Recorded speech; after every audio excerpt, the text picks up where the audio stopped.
नमस्कार दोस्तों, स्वागत है आपका साइट फॉर वर्ल्ड के ऑफिशियल लर्निंग प्लेटफॉर्म पर, जहां स्टूडेंट्स और जॉब सीकर्स के लिए करियर, टेक्नोलॉजी और प्लेसमेंट से जुड़ी इंडस्ट्री ओरिएंटेड और प्रैक्टिकल नॉलेज दी जाती है।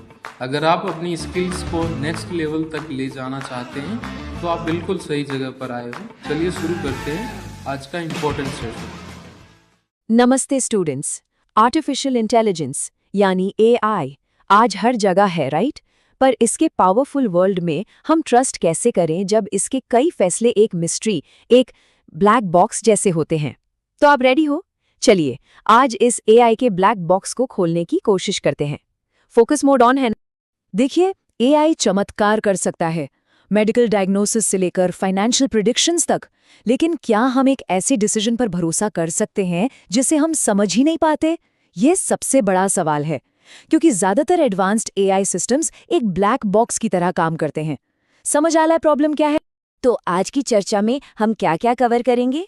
पहले एआई के इस ब्लैक बॉक्स प्रॉब्लम को ठीक से समझेंगे, फिर इसके लिए जो रूल बुक बन रही है उस पर नजर डालेंगे। उसके बाद एक भरोसेमंद एआई के पिलर्स क्या होते हैं वो देखेंगे। फिर AI in practice, cloud versus edge, ये क्या चीज है?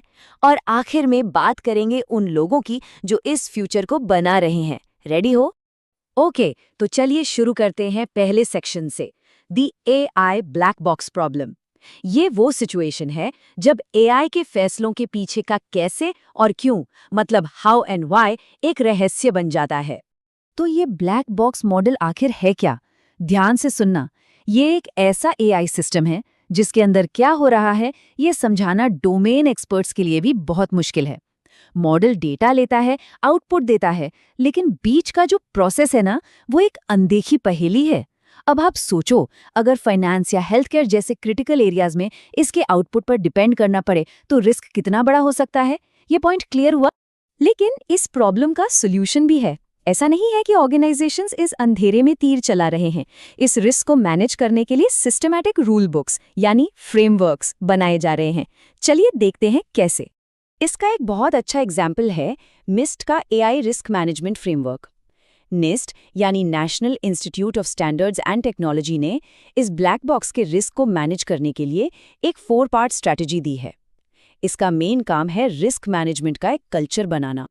अब स्क्रीन पर देखो, इस फ्रेमवर्क के 4 मेन फंक्शंस हैं: गवर्न, मैप, मेजर और मैनेज। सिंपल भाषा में, गवर्न मतलब रिस्क मैनेज करने का कल्चर बनाओ, मैप मतलब समझो कि रिस्क क्या क्या हो सकते हैं, मेजर मतलब उन रिस्क्स को एनालाइज करो, ट्रैक करो, और मैनेज मतलब उन रिस्क्स पर उनके इम्पैक्ट के हिसाब से एक्शन लो। ये एक कंटिन्यूअस साइकिल है जो चलता रहता है। इस स्टेप का पर्पस समझ आया? चलिए, अब जब हमने कैसे मैनेज करना है ये देख लिया, तो अब क्या करना है उस पर आते हैं।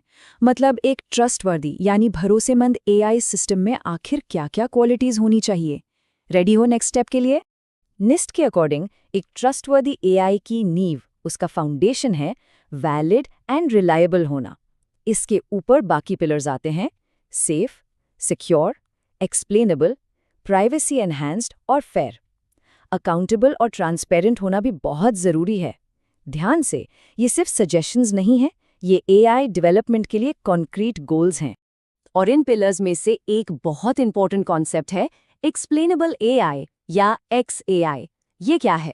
ये टूल्स और मेथड्स का एक सेट है जो हम इंसानों को मशीन लर्निंग के रिजल्ट्स को समझने और उन पर ट्रस्ट करने में हेल्प करता है। आसान शब्दों में, ये ब्लैक बॉक्स को खोलने की चाबी है। अब यहाँ एक ज़रूरी फ़र्क समझना होगा। ध्यान से सुनना, ये इम्पॉर्टेंट है। ट्रांसपेरेंसी बताता है कि सिस्टम के अंदर क्या हुआ, लेकिन एक्सप्लेनेबिलिटी और इंटरप्रिटेबिलिटी इससे एक कदम आगे जाकर ये बताते हैं कि एक डिसीजन कैसे और क्यों लिया गया। अगर इंटरव्यू में पूछा गया तो बता पाओगे? एआई पर भरोसा करने के लिए ये गहरी समझ होना बहुत ज़रूरी है। चलिए, अब इसके कुछ रियल वर्ल्ड एग्जाम्पल्स देखते हैं। फाइनेंस में क्रेडिट रिस्क मॉडल्स को एक्सप्लेन करने के लिए शैप और लाइम जैसी टेक्निक्स यूज हो रही हैं। हेल्थ केयर में एआई मेडिकल इमेजेस में इंपॉर्टेंट एरियाज को हाईलाइट करके डायग्नोसिस में मदद कर रहा है। और इन्वेस्टिंग में रोबो एडवाइजर्स सिंपल लैंग्वेज में समझाते हैं कि उन्होंने कोई पर्टिकुलर इन्वेस्टमेंट रेकमेंड क्यों किया। क्लियर है ना कि XAI सिर्फ एक कॉन्सेप्ट नहीं बल्कि एक प्रैक्टिकल टूल बन चुका है। अब हम प्रिंसिपल से थोड़ा प्रैक्टिस की तरफ बढ़ते हैं। सिर्फ एआई के प्रिंसिपल्स ही नहीं, बल्कि एआई अपनी प्रोसेसिंग कहाँ करता है, इससे उसकी परफॉर्मेंस और ट्रस्टवर्दीनेस पर बहुत फर्क पड़ता है। तो चलिए देखते हैं cloud AI versus edge AI. Focus बना हुआ है ना? ओके, तो टेबल देखो। क्लाउड एआई में डेटा रिमोट डेटा सेंटर्स में प्रोसेस होता है, वहीं एज एआई में डेटा डिवाइस पर ही यानी लोकली प्रोसेस हो जाता है। इससे क्या होता है, क्लाउड में लेटेंसी यानी रिस्पॉन्स टाइम ज्यादा होता है, जबकि एज में रियल टाइम प्रोसेसिंग होती है। सिक्योरिटी के हिसाब से एज बेहतर है क्योंकि डेटा डिवाइस छोड़ता ही नहीं। हाँ, कंप्यूटिंग पावर क्लाउड में अनलिमिटेड है, जबकि एज में डिवाइस के हार्डवेयर पर डिपेंड करती है। ये डिफरेंस क्लियर है ना? इनके यूज केसेस भी इसीलिए अलग अलग हैं। Big data analytics, complex models की ट्रेनिंग और पावरफुल चैटबॉट्स के लिए क्लाउड एआई बेस्ट है। वहीं जहां रियल टाइम फास्ट डिसीजंस चाहिए, जैसे self driving cars, wearable health monitors या स्मार्ट फैक्ट्रीज, वहां एज एआई काम आता है। और इन दोनों की इंपॉर्टेंस आप इस नंबर से समझ सकते हैं। सोचो, 2032 तक क्लाउड एआई और एज एआई का कंबाइंड ग्लोबल मार्केट साइज लगभग $860 बिलियन का हो जाएगा। इससे साफ है कि मैसिव इन्वेस्टमेंट दोनों ही मॉडल्स में हो रहा है। फ्यूचर दोनों का है। चलिए अब आते हैं सबसे जरूरी कंपोनेंट पर। टेक्नोलॉजी कितनी भी एडवांस्ड हो जाए, एंड में सबसे इंपॉर्टेंट होते हैं वो लोग जो इस कॉम्प्लेक्स एआई सिस्टम को बना रहे हैं, मैनेज कर रहे हैं और गवर्न कर रहे हैं, द ह्यूमन एलिमेंट। अगर आपको एआई रेडी करियर बनाना है तो इन स्किल्स पर ध्यान देना जरूरी है। Programming, data literacy, machine learning, ये तो टेक्निकल स्किल्स हैं ही, पर इसके साथ कम्युनिकेशन और प्रॉब्लम सॉल्विंग भी क्रिटिकल है। और सबसे इंपॉर्टेंट, एथिक्स और रिस्पॉन्सिबल एआई की समझ। सिर्फ कोड लिखना काफी नहीं है। आप सीरियसली सीख रहे हो या सिर्फ सर्टिफिकेट चाहिए? निस्ट फ्रेमवर्क का ये कोड इस बात को बिल्कुल साफ करता है। एक एआई सिस्टम को डिप्लॉय करने का डिसीजन सिर्फ टेक्नोलॉजी पर नहीं, बल्कि उसके ट्रस्टवर्दीनेस के असेसमेंट पर बेस्ड होना चाहिए, और इसमें सभी लोगों का इनपुट शामिल होना चाहिए। ये एक टेक्निकल प्रोसेस से कहीं ज्यादा एक कोलैबोरेटिव, ह्यूमन सेंट्रिक प्रोसेस है। तो जैसे जैसे हम ज्यादा रिस्पॉन्सिबल एआई बना रहे हैं, आखिरी और सबसे बड़ा सवाल यही रहता है, जब कुछ गलत होता है तो आखिरकार इसकी जिम्मेदारी किसकी है?